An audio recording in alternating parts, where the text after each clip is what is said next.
Hai Ampo. So, selamat datang balik. Kita welcome back to Silam Seram episod 3. So, saya gigih ni untuk dapatkan masa untuk saya boleh orang kata shoot untuk Ampo sekaligus sebab saya pun busy lah ni, keadaan kesihatan pun tak berapa stabil. Okay, so saya nak cerita Silam Seram yang episod 3 ni agak seram bagi saya sebab dia kisah kiriman orang lain.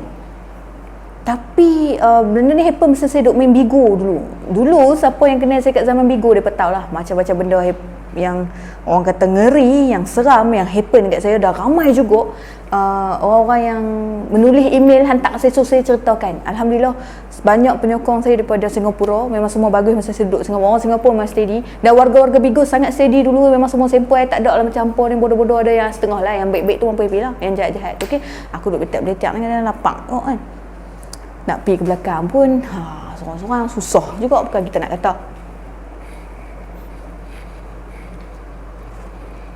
Uish, cucuk tu dah nak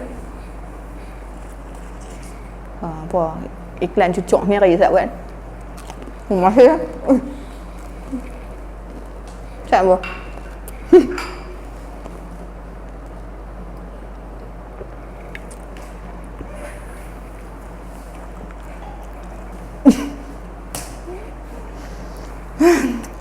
Okay.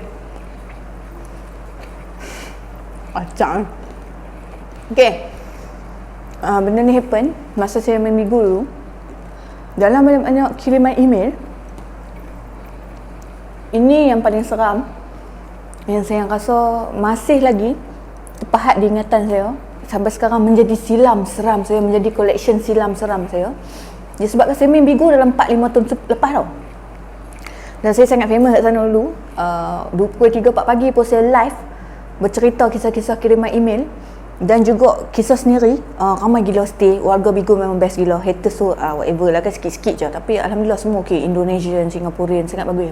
Saya masih lagi ingat, tanpa tengok email tu balik yang dah hilang pun, saya masih ingat cerita-cerita yang ada. Ada lebih kurang 15 ataupun 20 kisah jadi favourite saya. Sebab owner dia sendiri yang ceritakan pengalaman dan minta saya ceritakan dekat Bigo. Okay, kisah ni kisah Kak Liza, bukan nama sebenar. Okay, Kak Liza ni dia hantar kiriman email agak berat. Dia hantar kiriman email bukan rumah dia berhantu, bukan dia kena gangguan, tapi disihir ibu mertua. Nampak, bukan benda tu baby boleh katakan silam seram ni. Scary bukan sebab apa, benda tu jadi reality dekat saya. Sampai ke saya, orang yang hanya berceritakan kisah dia balik, saya diganggu dengan sangat teruk. Okey, macam ni cerita dia. Kak Liza ni, dia dengan husband dia orang Singapura. Okey, dia stay dekat Singapura. Dan Singapura juga sangat terkenal dengan tempat-tempat yang agak seram. Okey, kalau geng-geng warga Singapura, hai Singaporean. Okey, so saya banyak tahu daripada Abang Casey juga. Abang Casey pun sangat power. Saya orang kata sifu saya Abang Casey. Okey, right. Kak Liza ni, dia baru pindah dekat satu rumah yang barulah, tapi disebabkan ibu mertua dia ni, mak mertua dia nak ikut dia pindah sekali. Okey, dia kata baru kahwin masa yang pindah tu, dia baru berkahwin dalam 10 atau 11 bulan. Baby ingat Kak Liza ni cerita. Okey, dia kata Liza, Kak Liza nak kongsikan sedikit kisah Kak Liza dengan Liza. Kak Liza masih lagi tak percaya sampai lah ni, sampai sekarang lah. Dia kata saya cerita dalam, dia tulis tu dalam bahasa baku lah, saya cerita dalam lenggok saya lah, cerita dalam dialek saya. Okay, saya sampai lah nak cerita pun memang 10 kali duk fikir ni, aku nak cerita betul ke, aku nak cerita ni. Okay, alright. Kak Liza ni hampa, dia cerita dia baru pindah rumah dan dia ada mak mentua dia. Mak mentua dia nak ikut. Katanya alah aku duduk sebulan 2 bulan lah, mak mentua ni ikut. Permulaan menikah ni tak ada apa-apa lagi, Kak Liza kata. Tapi lepas pada 10 bulan, Alhamdulillah mereka ada rezeki lebih. Suami dia kena bertukar di daerah lain dalam Singapura tu, maka mereka berpindah rumah. Okey, dekat rumah mak mentua dia ni pun ada je adik-adik ipar yang lain di rumah ramai saja. Tapi mak mentua ni nak ikut disebabkan husband Kak Liza ni adalah anak kesayangan mak mentua ni. Okey, tapi Kak Liza kata, bukan nak membuka aib siapa-siapa, tapi Kak Liza kata, baby, sorry, Kak Liza kata, Lisa baby, tak panggil saya baby lah, bahasa Kediri. Kak Liza kata, Lisa, buah mula tu, permulaan kahwin tu dalam 2-3 bulan tu okey lagi, tapi around 5 months dia dah mula nampak, bukan nak buka aib mak mentua dia kata, tapi dah nampak mak mentua dia ni dah mula tukar, dah mula tunjuk taring, dah mula tunjuk perangai. Okey, bila husband dia tak ada, mak mentua dia ni sound Kak Liza ni macam-macam. Cakap hang ni guna apa dekat anak aku, sampai anak aku ni kahwin dengan hang. Okey, Kak Liza ni kata, kenapa mak tiba-tiba cakap dekat saya macam ni kan? Saya buat apa? Kenapa pula mak cakap macam tu? Saya tak ada buat apa-apa pun. Sebelum ni mak terima saya elok je kot lah. Macam ada ke Kak Liza ni buat salah apa-apa? Saya ada buat salah apa-apa ke dengan mak? Sampai mak marahkan saya macam ni sekali kan? Lepas tu dia kata, tak lah, aku ni memang meluat tengok muka hang tu. Macam tu lah dia memang kata, aku memang meluat, aku memang tak ingin hang jadi menantu aku, tapi dah disebabkan anak aku tu mau sangat dekat hang. Macam tu. Jadi Kak Liza kata, kecewa Liza, kecewa, tekilan. Kalau kita habaq dekat husband, belum tentu husband Kak Liza percaya. Dia cakap macam tu. Tapi disebabkan tak boleh nak simpan ni pun, mesti lagi tak ada anak masa tu. Tak ada anak lagi. Okey. Lepas tu Kak Liza, husband dia balik malam, dia pun sebelum tidur dia orang kata mengadulah. Kita dah kahwin ni, hai suami isteri, kenalah bercakap. Dan bini ni kenalah cakap dekat husband dia apa yang dia rasa. And husband sepatutnya should dengar. Hampa sebagai suami kenalah dengar rintihan bini tu. Kadang-kadang dia nak cakap apa-apa kan.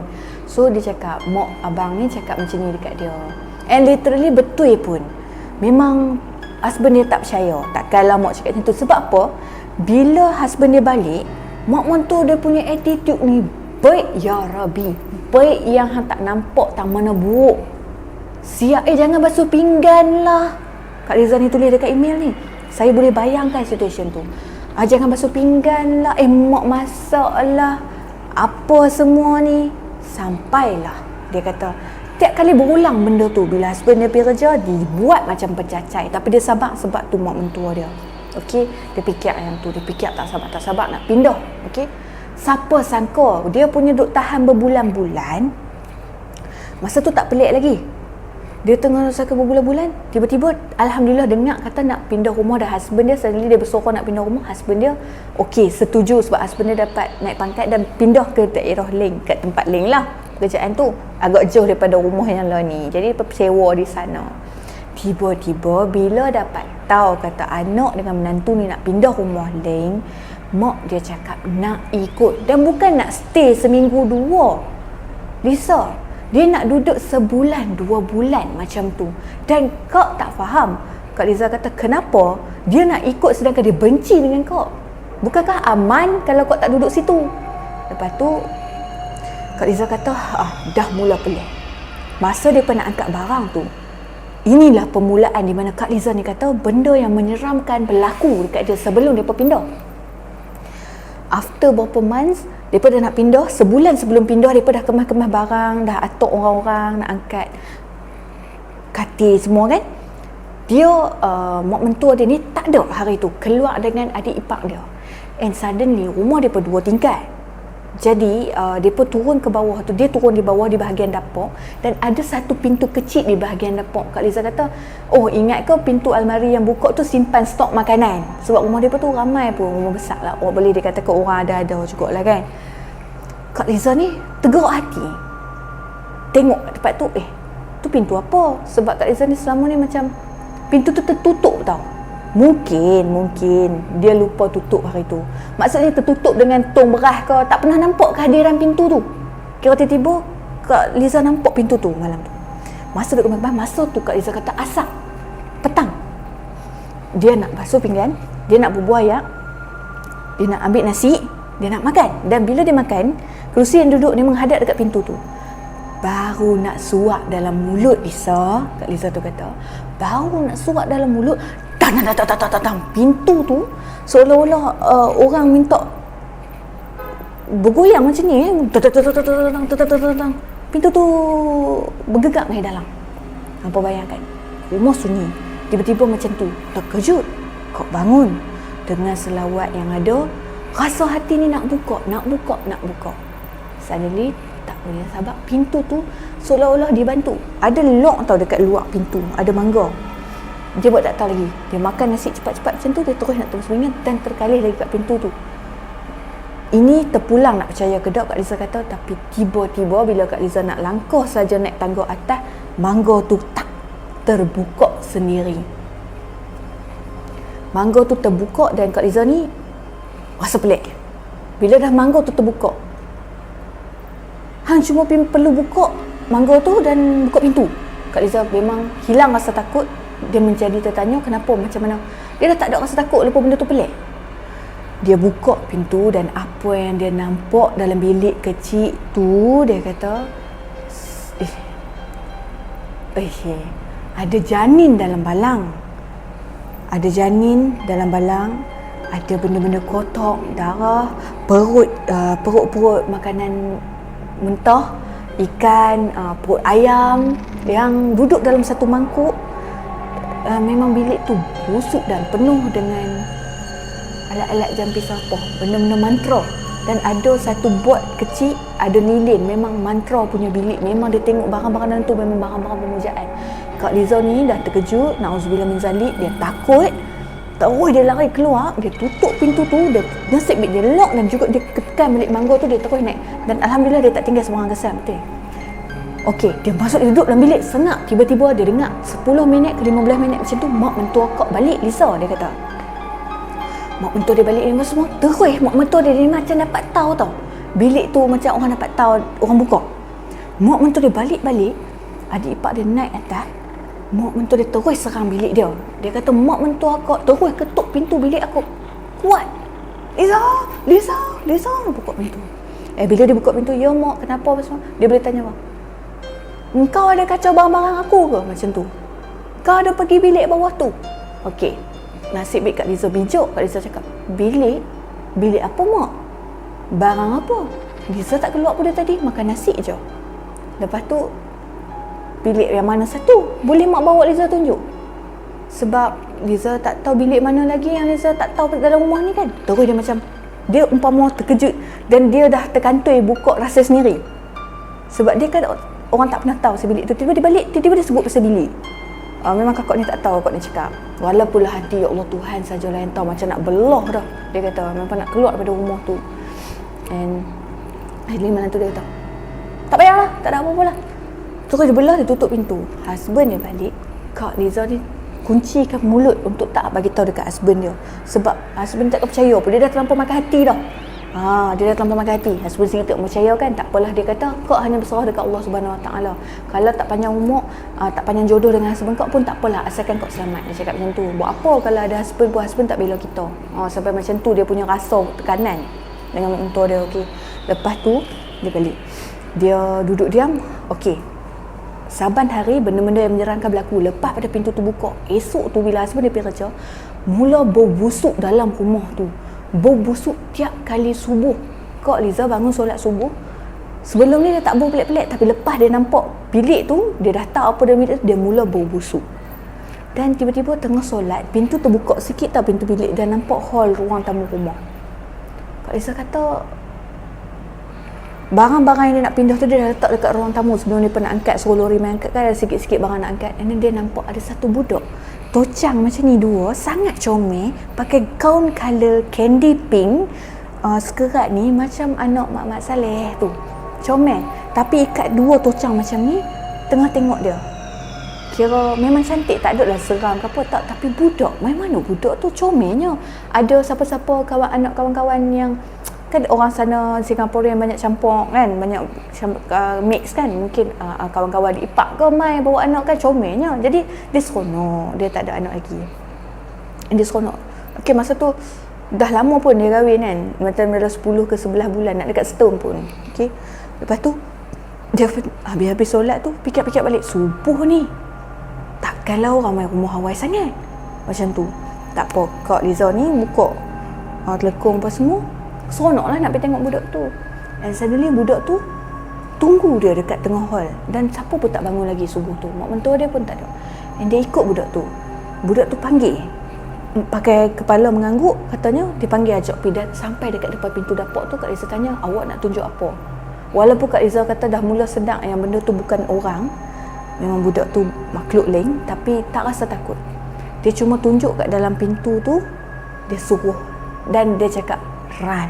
Memang budak tu bukan cakap dalam bahasa Melayu. Kalau kita dengar ni memang macam lawak, tak ada. Bagi saya benda tu tak mustahil pun. Dia pun boleh cakap macam-macam bahasa pun, dia pun ikut agama dia pun okey. So budak tu memang budak bule, orang kata bule ni kacukan lah, Mak Saleh. And then budak tu cakap run, macam tu. Kak Liza kata, dia cakap run 2-3 kali dia tunjuk. Run, aunty, run. Dia cakap macam tu, dia tulis macam tu kan. And then Kak Liza ni dengan ketak-ketakan tak tahu apa, dia pusing-pusing. Mak mentua dia tengah duduk berdiri dekat tangga. Mak mentua dia macam tengah tengok dia dalam keadaan melotot tau. Melotot yang macam macam tu. Baby sampai lo ingat lah. Dia kata, tapi orang tu ni tak serang pula dia, tak bercakap. Tapi tengok dalam keadaan melotot. And then Kak Liza tak boleh buat apa. Kak Liza terlampau takut. Pusing budak tu dah tak ada. Dia terus lari. Lari tu dia kena lalu dekat mak mentua dia betul. Dia lari, dia tolak mak mentua dia macam tu. And dia pusing belakang, memang hilang. Maksudnya yang berdiri dekat pintu tu bukan mak mentua dia. Ada benda yang merupa mak mentua dia berdiri kat situ sebab marah. Budak ni bagi tahu dekat dia, suruh lari macam tu. Kak Liza kata start daripada habis tu dia pakai tudung, dia siap apa patut. Kak Liza start kereta terus keluar tak balik dari pagi sampai ke malam. Dia pergi rumah kawan dia, apartmen kawan dia pergi sana dan duduk sana. Dia cakap dia terlampau takut, terlampau seram sampai dia tak tahu nak pergi mana, dan dia lari, dia tak balik. Sampailah husband dia balik kerja pukul 12 tengah malam, sampai rumah sendiri dah lewat malam midnight, husband dia OT kan. Lepas tu balik, husband dia telefon dia kat mana, dia tak balik, dia tak pick up phone. Okey, yang paling menyeramkan Kak Liza kata, husband dia ni dah pun call text dekat husband, cakap tak apalah dia tidur rumah kawan hari ni, ada sebab-sebab tertentu, dan dia terpaksa cakap macam tu. Dan husband dia kata okey. Dan Kak Liza kata dia sangat kenal husband dia tak akan nak ambil dia juga, husband dia faham dia. Okey, tiba-tiba dalam nak tidur pukul 3 atau 4 pagi, husband dia call. Dia kata husband dia call, dia angkat, turun, ada dekat bawah. Okey, Kak Liza dah pelik. Kak Liza letak phone, baiklah, dia siap-siap dia nak turun. Lelaki dia main ambil dia, dan dia terfikir jam pukul 4 pagi, dia tak habaq pun rumah kawan dekat mana. Macam mana husband dia tahu dekat situ? Awkward guys, sangat awkward. Dan dia sampai turun, memang betul bukan hantu pun, memang lelaki dia yang ambil dia. Dan mak mentua dia ada sebelah. Dan husband dia kata mak mentua dia tahu dia kat mana. Tu mak mentua dia ajak pergi situ terus. Kononnya mak mentua dia kata, Liza bagi tahu dekat mak, dia pergi rumah kawan dia alamat sekian-sekian. Seram Liza, Kak Liza kata. Sebab mana dia tahu rumah kawan Kak Liza dekat mana, dia tahu Kak Liza kat mana. End up dia memang dah pelik, dia dah tak boleh tahan, masuk dalam tu tidur. Esok pagi tu laki dia cuti, dia pun memang nak pergi rumah baru tu, nak cuci rumah baru. Dekat rumah baru lah Kak Liza menangis, Kak Liza explain semua dekat husband Kak Liza. Dia nak percaya ke tak percaya, sampai dia cakap dia minta cerai tu macam ni, kalau tak mau sangat tak percaya kat dia, nak backup juga mak tu macam ni, tak apa, cuma dia serta benda betul apa semua. Baru husband dia percaya kat dia. Sebab Kak Liza tak pernah sampai tahap nak minta cerai macam tu, sampai nampak bini dalam keadaan tekanan sampai macam tu. Dan dia kata bilik tu kat mana, okey tak apa. Dia bawa husband dia, habis dia pakai rumah baru tu, tambah lagi berapa, dalam lagi 2-3 minggu dia boleh pindah pergi rumah baru tu kan. So dia bawa husband dia, and husband Kak Liza sendiri memang jumpa bilik tu, dan dia pecahkan mangga tu. Masa dia pecahkan mangga tu, memang dia buka pintu, memang ada semua benda tu, dan dia terkejut. Dan benda tu memang dah jadi curfew lah, orang kata curfew pula, dah jadi macam riuh satu rumah. And mak dia tak mengaku sampai sudah mak dia cakap, macam mana boleh ada benda kurafat dalam rumah ni, bla bla bla bla. Takkanlah adik ipar pula, takkanlah orang gaji pula. Sedihnya dia ada maid orang Indonesia, dia nak talalah maid tu punya bilik. And Kak Liza memang suddenly cakap dekat husband dia, tak, ini mak punya, tak, ini mak punya. Awak ada bukti ke mak punya? Sebab memang betul lah kan, tak ada bukti nak cakap tu bilik mak dia, betul tak? Walaupun hati dia kuat rasa macam tu, okey tak apa, husband dia memang dah hilang sabar. So dia kata tak apa, kita pindah memang macam tu. Husband dia terus macam agak kasar lah dengan mak dia. Lepas tu memang tak ada nak baik sangat, mak kenapa tak suka Liza apa semua. Macam dah tahu dah mak dia buat drama lah dekat anak ni, tunjuk kata menantu ni jahat apa semua. Kak Liza diam, okey sabar sampai hari nak pindah. Okey, melanjut ke hari dia pun nak pindah, hari bahagia lah dia nak pindah ni, seronok. Tiba-tiba mak mentua dia ready dah pagi tu dengan baju, nak duduk sana sebulan, 2 bulan dengan hampa. Sebagai anak takkan husband dia nak marah. Okey, bolehlah mak, tak apa, ikut. Okey. Seminggu dah pindah dalam rumah, dah susun semua barang. Benda yang paling menyeramkan berlaku, dia disihir oleh mak mentua dia sendiri bila dia dapat tahu. Okey, Kak Liza duduk rumah tu seminggu. Tiap kali tidur malam, dia akan rasa kaki dia direntak dan dia akan diheret daripada atas katil lempak ke dinding berkali-kali, tiap-tiap kali tengah malam. Tiap-tiap kali husband dia tak ada. Okey. And dia tiap kali duduk kat rumah baru tu, dia perasan tiap kali dia bangun nak pergi toilet, dia perasan mak mentua dia akan pilih bilik hujung dan mak mentua dia tengah, dia kata yang dia boleh tahu mak mentua dia buat dekat dia. Hari tu dia duduk, ni kat ibu nak cerita mamang ni. Dia duduk, mak mentua dia tengah duduk bersila dalam perkarangan bilik yang kosong. Bilik tu bilik tetamu rumah baru. Dia tak katil satu je. Dan mak mentua dia ni pukul 3-4 pagi tengah atok keliling dan tengah duduk bersila dalam keadaan berpakaian agak aneh. Serba hitam. Macam Maxi, tapi tak pakai tudung lah. Mak mentua dia macam tengah tak sedap, macam menjampi sesuatu dalam keadaan badan goyang-goyang macam ni. Kira kita boleh bayang lah macam tu. Dia cakap memang tengah berhoyang-hayang badan dia. Dan Kak Liza terus menjerit, sebut Allahu Akbar, dia terus dia sesentak, dia tengok tu terus dia tunjuk kat Kak Liza tu macam tu, and then dia terus meratak-tak-tak macam tu, dia pingsan. Dia ketak dia pingsan. Mungkin benda tu yang dah take control badan dia. Kak Liza kata start daripada tu Kak Liza dah mula takut. Tiap kali nak makan, mak mentua dia nak masak. Tiba-tiba belagak baik, masak. Tak makan. Dah lah rumah dia, rumah baru dia, mak mentua dia nak masak, mak mentua dia nak masak. Okey. Husband dia yang daripada sebelum ni rasa was-was tu, tiba-tiba duk makan, mak dia makan, masak tu kan. Macam, jadi macam lembut hati kat mak dia tu. Okey, tak apa, okey lah, kita anggap kat anak macam mana pun takkan dia nak ni mak dia kan. And up. Okey, benda ni start berlarutan sampailah cerita sedih berlaku. Kak Liza tak tahu dia pregnant. Dia tak tahu dia dah ada baby dalam perut. Okey, mak mentua dia ni, okey, malam tu dia kata baby dia jatuh. Dia tak tahu dia pregnant. Baby dia jatuh tapi besar. Dia dan tengoklah daging tu kan, anak dia. Dan dia sedih sangat sebab dia tunggu lama kan. Lepas tu dia cakap dia tak tahu dia pregnant apa semua. And suddenly dia tengah turun darah ni, dia tunggu husband dia mai balik ambil dia, husband tengah on the way mai, tiba-tiba mak dia nampak ada satu makhluk rupa macam mak mentua dia pakai dalam keadaan hitam tu tengah jilat darah dekat hujung kaki. Kira darah yang gugur tu. Dia tengah tak boleh buat apa. Dia kata memang terduduk, dia betul-betul dia rasa nak jatuh darah tu. Sebab dia semalam tu dia makan apa tak tahu, dia tak tahu dia pregnant. Okay, kita anggap tu bukan rezeki dia, tak apa, tapi dia ada satu makhluk tu tengah jilat darah yang ada tu sampai kat kaki dia ni. Kak Liza pengsan ni. Kak Liza ingat buka mata, husband dia dah ada kat sebelah, dia duduk dalam klinik dah, klinik sakit, bukan klinik private, swasta. Dia kata memang cakap memang dia keguguran, dia dah ada berapa weeks tapi awal lagi lah, tapi jatuh dia kata ada makan apa-apa silap kau, cuma dia reda dengan benda tu, cuma dia memang rasa macam mak mentua dia. Okey, dia dah tengok terbaring ni, husband dia okey, kesian lah. Husband dia macam biasa mak dia, duk jaga dia pagi-pagi, buat makanan yang untuk orang berpantang apa semua ni kan. Okey, suddenly dia boleh kata mak mentua dia sihir dia sebab apa? Lepas kata keluar daripada hospital tu, tengah terbaring kat rumah tak boleh gerak, kan macam orang gugur makan tu kan.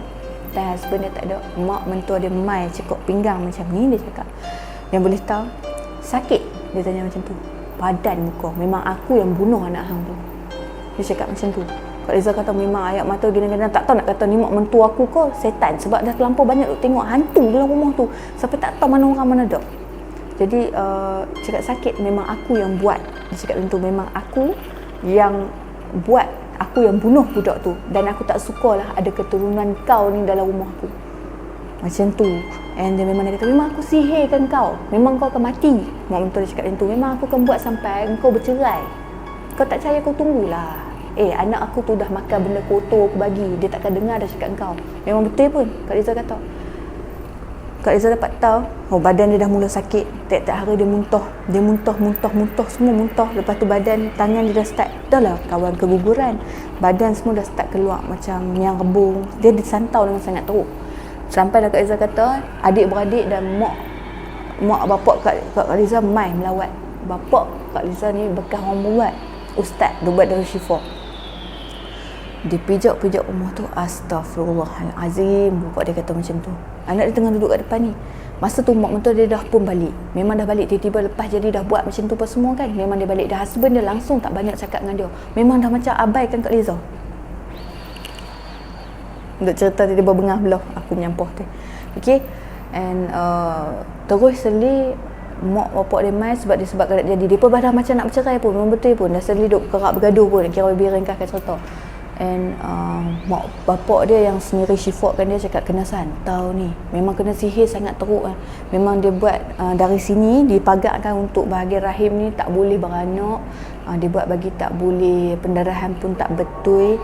Dia tanam benda-benda kacau, benda-benda yang tajam dalam badan Kak Liza ni. Dan dia bagi kemaluan tu membusuk supaya husband Kak Liza ni tak mau bersama. Dia buat sampai macam tu sekali. Kak Liza cerita, okey, tak apalah. Habis pada tu berubat Alhamdulillah. Lepas dia syifatkan, dia syifat berkali-kali oleh mak ayah dia sendiri. Kak Syifa dibagi mandi apa semua. Alhamdulillah so far hubungan rumah tangga dia tu berjaya diselamatkan. Dan memang bapak mentua bapak Kak Liza ni pun memang tolong ubatkan husband dia sekali. Memang muntah benda-benda yang kotor, nasi-nasi yang tak hadam dalam perut. Memang mak dia buat nasi kangkang bagi kat dia, bagi turut cakap. Okey. So itu yang menyebabkan Kak Liza dengan husband dia hari tu jadi macam tu. Dan husband dia dah mula sedar, realise. And after orang kata tu kita nak cerita, Kak Liza kata Kak Liza boleh cerita pun sebab mak mentua dia dah pun meninggal dunia. Kira setahun lepas pada apa yang jadi ni. Lepas berubat tu setahun pada tu memang umur mak mentua dia tak panjang. Mati dalam keadaan bukan nak mengaib-aibkan, tapi disebabkan hampa tak kenal Kak Liza. Jadi Kak Liza cerita Kak Liza, dia cakap macam tu. Jadi mak mentua dia, Kak Liza ni tulis mak mentua dia mati dalam keadaan sangat-sangat mengerikan. Depa jumpa mak dia dalam pintu kecil tu. Mati dalam keadaan muka dicakap penuh dan badan kurut kering. Dari elok tu semua baru meninggal tak sampai berapa jam, tapi dimakan lah orang kata. Kalau kita tengok tu macam benda-benda yang dia amal tu semua dah makan dia. Memang dia mati dalam keadaan umpama rangka yang membusuk. Dan Kak Liza jugalah yang turun pergi bagi mandi dan semua segalanya. Walaupun macam tu dia ampunkan semua dosa-dosa mak mentua dia, cuma dia buat itibak lah.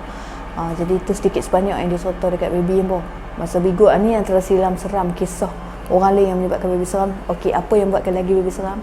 Lepas baby tolong cerita dan tolong nasihatkan Kak Liza ni, banyak kontak dengan dia. Okey, baby nampak antara baby sedap dengan tidur. Dalam baby nak tidur, satu hari tu lepas dia tolong dia tu duk mesej-mesej dengan Kak Liza tu, sampailah satu hari tu baby ada nampak, wallahualam bisawab, satu makhluk ataupun berupa seorang nenek, mak-mak dalam umur 50 lebih. Dia mai dekat baby dan dia cakap, aku akan pastikan kau terima nasib yang sama. Dan memang cara cakap dengan apa yang Kak Liza hantar email tu macam mak mentua dia. Dan bila baby tanya balik, rujuk balik, dia main nak cekik baby, dia ugut nak bunuh baby. Seminggu direct baby bangun duk muntah darah, tekak kering, and pergi minum ayat yasin, minum ayat-ayat yang dah pun duduk dan diruqyahkan. Alhamdulillah so far dah baik. Lepas tu terus tanya Kak Liza, karakter macam tu macam ni kau mak mentua? Dan dia terkejut, mana Liza tahu? Cerita kat dia, and dia cakap, yo, tu memang cara yang baby habak kat dia dalam mimpi mai kat baby tu. Memang tu mak mentua kau. Hampa rasa antara silam seram yang bikin merinding guys. Memang baby ingat sampai low sebabnya dia kisah orang lain. Aku cerita kiriman email tapi cerita dia tu seram guys. And sampai benda tu main ganggu saya. And saya sendiri rasa benda tu. Jangan buat main, ingat jangan sesekali menyekutukan Allah Subhanahu Wa Taala besar. So kita jumpa dalam Silam Seram episod 4. Thank you guys. Jangan lupa share, like dan subscribe. Jangan lupa komen juga guys. So anggap saja ni semua hiburan. Tak payah nak anggap, tak ada yang kena-mengena yang hidup ataupun yang meninggal dunia. So tak payahlah duk tuduh saya macam-macam. Apa kalau tak mau dengar merambui bang, tak payah susah-susah duk tulis macam-macam. Sekian. Bye.